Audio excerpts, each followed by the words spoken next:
जिन तारा बाबा जी की कुटिया में हम बैठकर कथा सुन रहे हैं,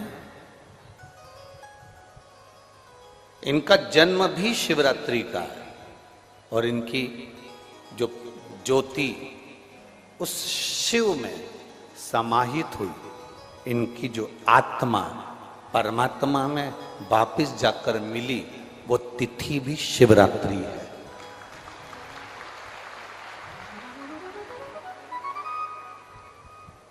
वो तिथि भी शिवरात्रि।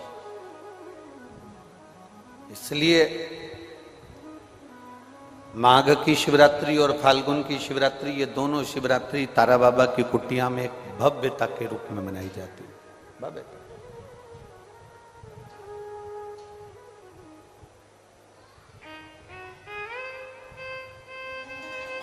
गोविंद जी, दुनिया के लोग कहते हैं कि शिवरात्रि के दिन भगवान शंकर की पार्वती जी के साथ शादी हुई। ये दुनिया के लोग कहते हैं। पर यदि जिसने शिव पुराण की कथा अगर अच्छे से सुनी, भगवान शंकर के प्रथम शिवलिंग को प्रकट करा था, तो ये शंकर जी के जन्म की शिवरात्रि, प्रागट्य की।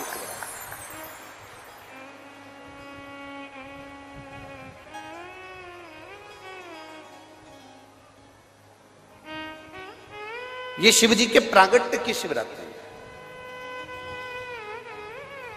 जैसे तारा बाबा जी का जो जन्म है वो शिवरात्रि का मान्य है। ये शिवरात्रि जो आएगी, माघ की शिवरात्रि, जो मूल शिवरात्रि होती है, जिस दिन शिवरात्रि के दिन भगवान ब्रह्मदेव और भगवान नारायण ने भगवान शंकर को एक पर्वत को घुमाकर उनके लिंग की आकृति, उनका स्वरूप प्रकट किया। उनका स्वरूप प्रकट किया, उनका जन्म। आपसे कोई पूछे कि शंकर जी का जन्म कब हुआ, तो आप बिल्कुल बेझिझक कह सकते हो, शिवरात्रि के दिन, हैप्पी बर्थडे टू यू। उसमें तुम्हें सोचना नहीं है। भ्रम फैलाने वाले बहुत भ्रम फैलाते हैं। आपसे कोई पूछे तारा बाबा जी का जन्म कब हुआ, तो आप कह सकते हो शिवरात्रि के दिन हुआ। और आज इस व्यासपीठ से एक बात और कहना चाहेंगे, जिसको अपने जन्म की तारीख ना मालूम हो, जिसको अपने जन्मदिन ना मालूम हो, वो आप नियम बना लो कि आपका जन्मदिन भी शिवरात्रि के दिन ही हुआ है, पक्का। जब परब्रह्म परमेश्वर स्वयं देवाधिदेव महादेव शिवरात्रि के दिन प्रकट हो जाता है, उसका शिवलिंग, उसकी आकृति प्रकट हो जाती है, और ब्रह्मा जी ऊपर जाकर मालूम करते हैं, आकाश में बढ़ते जाते हैं, जाते जाते हैं, तो भी उनको शंकर भगवान के शिवलिंग का छोर नहीं मिलता। भगवान नारायण नीचे की ओर बढ़ते चले जाते हैं, पाताल की ओर, और उनके चरण नहीं मिलते, तब हार जाते हैं कि शंकर को पहचानना कठिन है।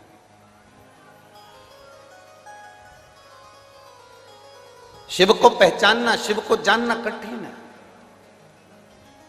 बहुत कठिन। जैसे शंकर को पहचानना कठिन है, जैसे शिव को पहचानना कठिन है, उसी तरह कोई संत को, कोई गुरु को, कोई सतगुरु को पहचानना कठिन। अब तारा बाबा जी की कुटिया को आप देखेंगे तो अब तो बड़ी सुंदर है, बड़ी सुंदर। आपने बना भी दिया, रास्ता भी बना दिया, बगीचा भी बना दिया, सुंदर तारकेश्वर महादेव का मंदिर भी बना दिया, गुफा भी बन गई। पर सत्यता में बताओ कि जब तक तारा बाबा जी थे, तब तक एक छोटी सी झोपड़ी में रहना, अपनी झोपड़ी से बाहर नहीं जाना, अपने भजन में डूबे रहना, अपनी भक्ति को करते रहना। एक धूपाड़ा जला के रख लिया, उस धूपाड़े में अग्नि में सेकते रहना और अपना काम करते रहना। कब निकलते, कब आते, कब जाते, प्रवेश कब करते, कब कहीं बाहर निकलते, किसी को भी नहीं मालूम पड़ता कि निकले कि ना निकले। सतगुरु ऐसा ही है। संत, असली संत की पहचान ये होती है, असली सतगुरु जो होता है, असली सतगुरु।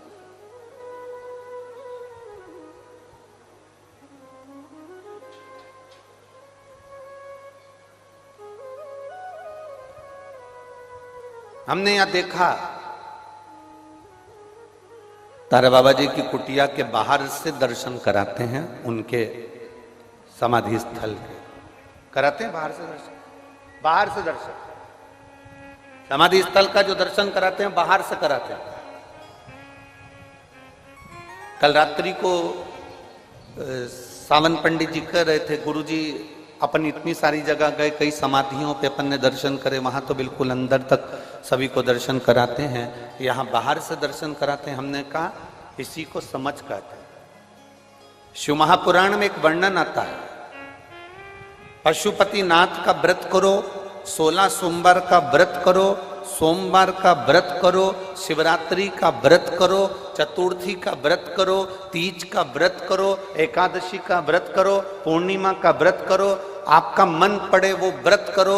व्रत करने की मना नहीं, पर शिव महापुराण कहती है, शंकर भगवान का चरित्र कहता है कि व्रत करने वाले को सबसे बड़ा नियम एक धारण करना चाहिए। सबसे बड़ा व्रत का नियम कौन सा है कि जो व्रत करे, दिन भर भूखा रहे, दिन भर कुछ ना खाए और अपनी कामना के लिए भगवान शंकर की आराधना करते हो, भगवान शिव की उपासना करते हो, और कोई आया तुम्हारे पांव को छुआ, प्रणाम करा, और तुम्हारे पांव को छुआ, प्रणाम करा, और तुमने उसके ऊपर हाथ रख दिया, या तुम्हारे चरण छुए और छूकर उसको तुमने अपने दिल से कुछ दे दिया, उसने चरण छुआ और तुम्हारे नीवी मुख से निकला, पर तुम्हारे चरण को अगर उसने व्रत वाले दिन हाथ लगा लिया तो समझ लेना कि तुमने जो दिन भर व्रत करा उस व्रत का पुण्य वो लेकर चले गया,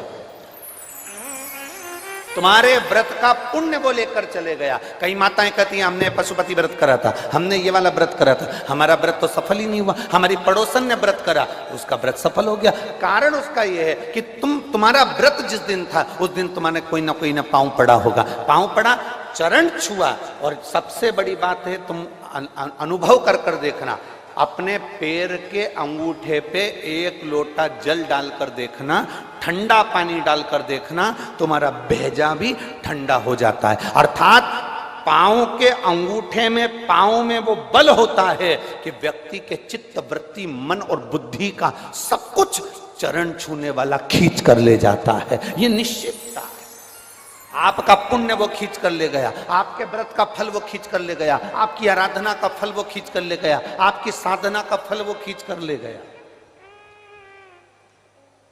हमारा एक नियम है, आप लोगों को मालूम होगा, हम कई बार कथा में कहे, हम कभी भी चरण नहीं छूने देते। स्त्री को तो छूने ही नहीं देते, माताओं को तो बिल्कुल भी नहीं, क्योंकि हम आपको जीजी बोलते हैं और आप हो गई हमारी बहन, और भाई के चरण छुओ तो अच्छी बात थोड़ी ना है। हम तुम्हारे छू लें पर तुम हमारे मत छू। और हम जितने भी भाई लोग बैठते हैं इनको जीजा कहते हैं, इनसे हम हमारे चरण छुआ लेते हैं, क्योंकि जीजा और साले की चल जाती है, इनकी और हमारी चल जाएगी, तुम्हारी नहीं चलेगी। चरण की बड़ी मात है।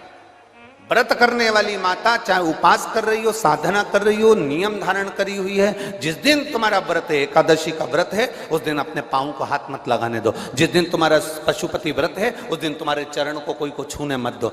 जिस दिन तुम्हारा 16 सोमवार का व्रत है उस दिन आपके चरण को कोई हाथ ना लगाए, आपको प्रणाम कोई ना करे, दूर से प्रणाम करे, दूर से दंडवत करे, दूर से वो नमन करके चले जाए, पर नजदीक से नहीं, उसको छू कर नहीं। हमारा पूरा पुण्य वो खींच कर लेगा, पूरा।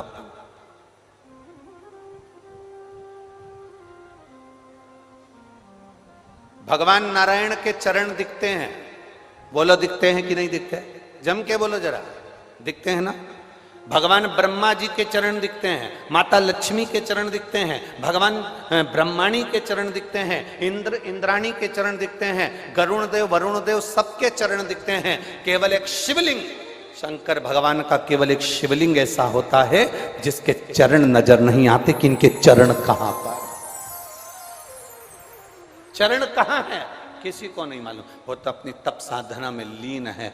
जो आता है जल चढ़ाता है, स्पर्श करता है, छूता है, चला जाता, छुआ चला।